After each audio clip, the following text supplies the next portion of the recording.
Hello, fantasy football fans.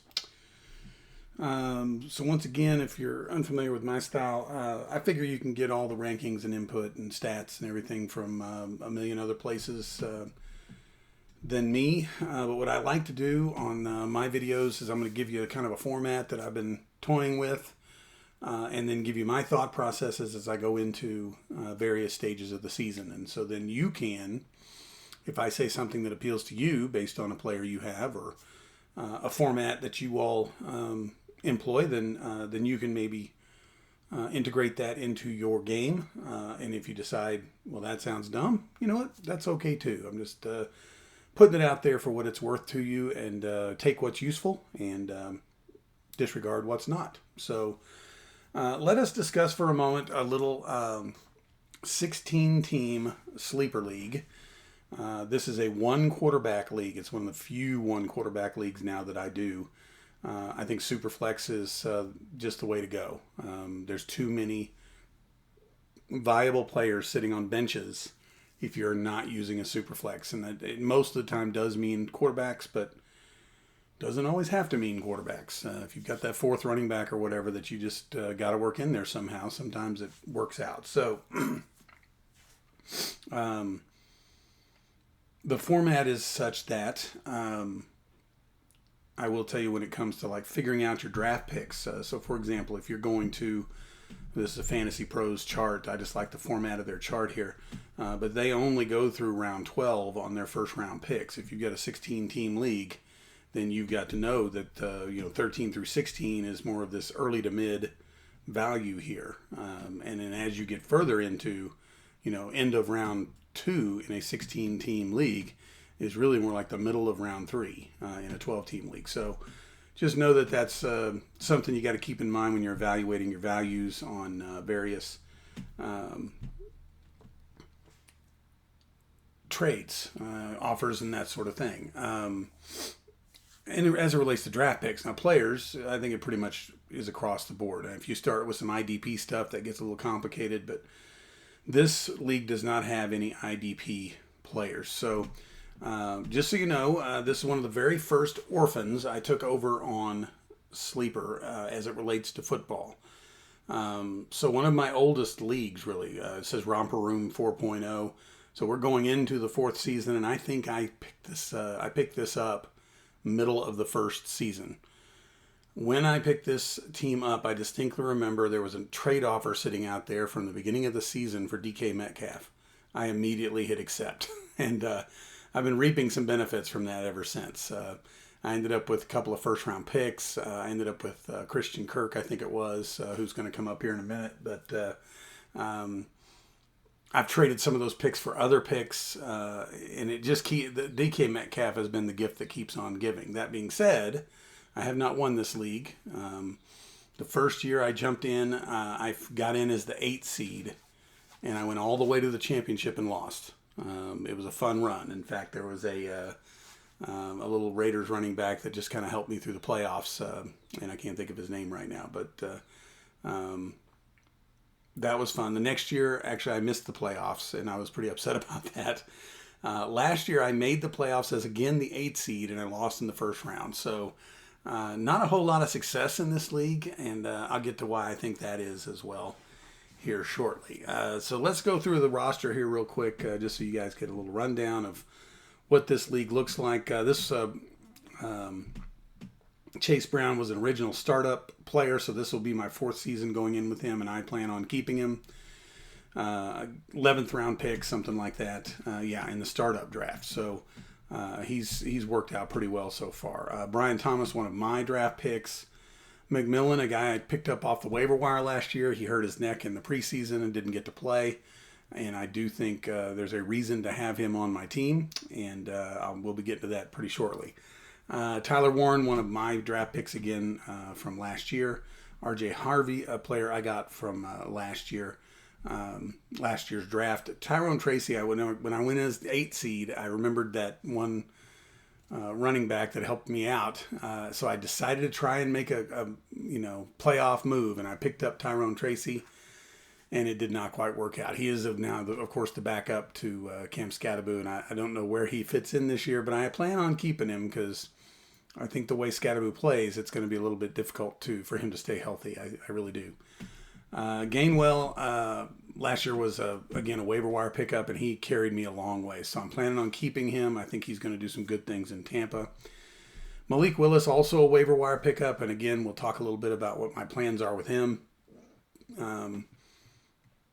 He has caused me to make some changes in this roster, some big changes.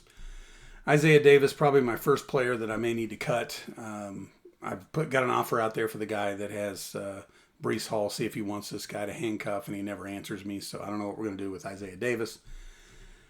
James, I picked up off the waiver wire. This team had Christian McCaffrey on it, and when McCaffrey went down early in the season, I guess it was the year before last, I traded him for a first-round pick, and I ended up using that pick to take Quinshon Judkins. So I'm okay with that trade, and I've thought about sending out an offer to see if the guy that has McCaffrey, who, by the way, lost in the championship last year, wants James, but I kind of feel like McCaffrey's days are numbered. So I may just keep James. Ollie Gordon, again, one of my draft picks. Singletary, a little handcuff with Tracy. He may also be on the cutting block. We'll see how that goes. Ricky Pearsall, if he'll stay healthy, I think he's going to be awesome. Also, one of my draft picks. And then we start getting into Mike Evans and Christian Kirk. So I've had Christian Kirk a while. Now he's a 49er. I ended up trading for Mike Evans, which we're going to talk about. So even though he's old and even though he's coming off injury, I traded for him this offseason going into next year because now I have kind of the trio of San Francisco wide receivers, which I kind of like. I actually traded for Schultz. When I first took over this team, I had extra picks because of the Metcalf trade, so I traded for Schultz because I did not really have a good tight end. And again, it kind of paid off. I made it to the championship that year, but he's really been a bench warrior for me since then. If I could trade him now, I probably would. Here's my taxi squad. I cannot move anyone to the taxi spot here because it has to be a rookie. We have not done our rookie draft yet, which we will talk about. But I do have Dylan Gabriel, I do have Shedeur Sanders, and I do have Jalen Milroe. So I have 3 quarterbacks on my taxi squad. And again, this is a 1 quarterback league. So I really only need one of these guys to pop, and I do have Malik Willis up here as well. So that is the roster as it stands right now. I wanted to show you my spreadsheet, and this has got a lot of gobbledygook on it, but I have these players sorted by number of starts for this team, and you'll notice at the top, Lamar Jackson. I find Lamar Jackson to be frustrating. He's not consistent. He can literally score you 4 points. He can also score you 34 points. But I would rather have that guy in the middle that gets me, that 20 to 25 per week. And then he's hurt or he's sick or he's just kind of a head case to me. So I sent offers out through this league trying to trade Lamar Jackson. And in a 1 quarterback league, I'm just going to tell you, he's not that valuable. I ended up getting Mike Evans, a little 4th round pick swap this year. So I got to move up in the 4th round, and then I got an extra 4th round pick for a future year. So I did not get much for Lamar Jackson, but I definitely feel like he has held me back, and I am not a Lamar Jackson fan. The other player who has started a lot of games for this team is Chase Brown. Here's Brian Thomas, who I've had pretty much in the lineup since his rookie year. Had a little down year last year. Schultz, whose starts were mostly early when I got him, and since then have not been so much because last year I had Tyler Warren. Christian Kirk used to be a starter all the time. He's been on IR for many, many weeks. You can see that. So if he comes around, I think that'll be helpful. Here's Warren, who has just been kind of a warrior for me. Judkins, until he got hurt, has been kind of a warrior for me. Here's Pearsall with some bench and some IR stuff. It just kind of depends, on the week and the projections as to how he does. Here's Gainwell, who's been really cool. Here's Harvey, who came on pretty strong last season. Planning on some results from Ollie Gordon this year. I actually started him once last year. Here are my taxi squad guys. They haven't really done much. Taxi squad over here. Isaiah Davis has literally ridden my bench, maybe more so than any other player. So it's time to probably kind of move on. By the way, Sam Darnold last year, had I not had Lamar Jackson, I would have probably still had Sam Darnold, but there came a week where I needed a spot and I cut Sam Darnold and he immediately got good after that. So I'm a little upset that he's gone. Isaiah Davis, my bench warrior, there he is. Picked up McMillan again pretty early in the season last year and kept him on IR. He actually came off IR, I think, at the end of last year. But I've been hanging on to him thinking he might be worth having. Here's Christian McCaffrey, who only started 8 games for me. I traded away Pacheco, and that trade has worked out pretty well. Here's White. He's the little running back that helped me out in that first year. Played for the Raiders. Zamir White, I think his name is. We used to have kickers and defenses. We don't anymore, which is a good change. Highly encourage you guys to get rid of those if you can. And here are the most recent acquisitions down here. James and Evans. Don't know if James is going to work out. I do think Evans is going to work out. I think he's actually going to be really, really good with San Francisco. So we are about to have our draft this weekend. First of all, you'll notice I'm one player over the limit here because when I took a player off of the taxi squad, it raised my roster number, so I'm supposed to cut somebody. But you should just know you don't really have to do that until before you set your lineup for week 1. There's no hurry, so don't let the sleeper alerts get you here. This team, by the way, is called Absurdly Grim Safety Video. If you go YouTube and Absurdly Grim Safety Video, you will find a bus driving safety video that is grim and dark and absurdly violent, frankly, for little kids. We used to watch it when I was in elementary school, and it's out there on YouTube right now. So that's why this team is called Absurdly Grim Safety Video. We are about to have our draft, and so that is going to happen this weekend. Looks like we're a couple of days away, and I'm going to go into the draft room here, and I'm just going to show you a couple of things that I have done to prepare. First of all, I'm the 10th pick. I really don't feel like I should be the 10th pick. I should be the 9th. This guy, Jason, is great. He had a better record than I did. But apparently, since I beat him in the 3rd place game, he gets to pick before me. Let me just say now, your consolation bracket games should not have any effect on draft position. Your non-playoff teams, which would be these 8 right here, you can set those by record if you want. You can set those by max points possible, lowest to highest if you want. You can do you could actually even do a toilet bowl bracket and do some stuff there if you want.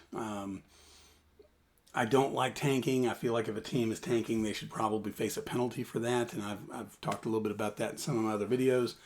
But when you get into the playoffs, which would have been these 8 teams, Jason is great lost in the first round, and I lost in the first round. So our draft position should have been set at that time. Once you're out of the playoffs, you look at who else is out, and you get to put your draft position based upon your standing against those people. Then if you go and beat them 2 weeks later in a 3rd place game that is literally meaningless, then it should not affect your draft spot. So I raised that. I said, hey, let's change the rule. They said they would do it for next year. I said, okay. I actually think they could do it for this year, but whatever. So yeah, here's the team that won. Sean Easy. He's a little bit of a smack talker. It's a thing, and I'm looking forward to taking him down this year. I think I've got the chance to do it. So with my 10th pick in the first round, and then I also have 10th pick in the 2nd and the 3rd. Then I have the 16th pick in the 3rd round. And then here's that little pick swap thing. I had some later 4th round stuff. I think it was 410. I actually got to trade up to 4-3 and gave up my 410 in the Lamar Jackson trade. And then also got a future pick. So a couple of later picks here. I actually do have the 4-3, the 4-5, and the 3-16 on the trade block. Keep in mind, again, those are not really 3rd round, 4th round picks. necessarily because it's a 16-team league, and when you're talking rounds, you're typically talking 12. We're talking fourth, fifth round picks here, and there'll probably still be someone there I would take. We'll just see how it goes. But if somebody wanted to, package one of these with Isaiah Davis so that I could move up in the draft some, I would do that. That's kind of where I see that happening. I do have my queue already set. I actually have it set at 54 players already. I didn't focus too much on the order here. I kind of just put them in the order in which Sleeper had them ranked by average draft position. I can definitely tell you when it comes to a pick, when this 10 comes up, I'll look at who Sleeper thinks I should go take. I'll look at, I actually go check out Brett Whitefield's big board here from Fantasy Points. I'll usually check this out. This has IDP on it and stuff too, so it's a little complicated to sift through. And then I'll also just kind of go with, maybe some previous leagues that I've done. Is there a player I haven't been able to get that I kind of want to, that sort of thing. If we just look at the queue, 1, 2, 3, 4, 5, 6, 7, 8, 9, 10, we're looking at a Mendoza pick here. Again, in a one quarterback league, I don't know that Mendoza I necessarily want to take. I do like the idea of Boston. I wouldn't mind Sadiq, even though I have Tyler Warren. So, here's lots of options for me, really. In fact, if I even wanted to reach a little bit, if Sadiq is gone, I could maybe do like an Eli Stowers.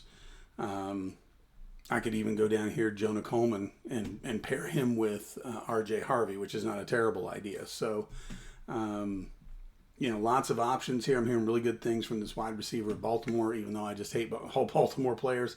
And again, Lamar Jackson. But that looks like it's going to work out pretty well, I think, as far as, just competing this year. I would like to move beyond that middle of the road, 500 territory that I keep hitting. Interestingly enough, I do remember, I think when I traded McCaffrey and I traded Pacheco, I was 1-7 that year. Like, I was really, really struggling. As soon as I traded them away for draft picks, I think I ended that season 6-8.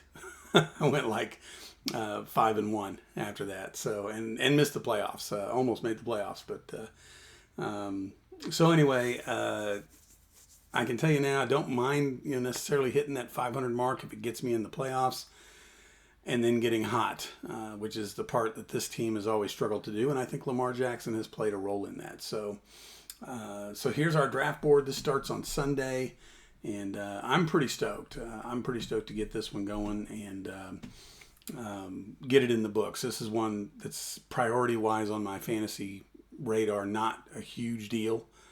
So I'd like to have it done and over with and kind of put away. And then when the season starts, I don't have to, necessarily worry about it. So big moves. Traded Lamar Jackson. We'll see if that makes this team better, or we'll see if that makes this team worse. I think Malik Willis is going to be the answer there. And I've got a lot of good young talent behind him. If somebody pops, then I'll be ready, I think. So that is an update on the 16-team Sleeper one quarterback fantasy football league. Y'all stay safe out there.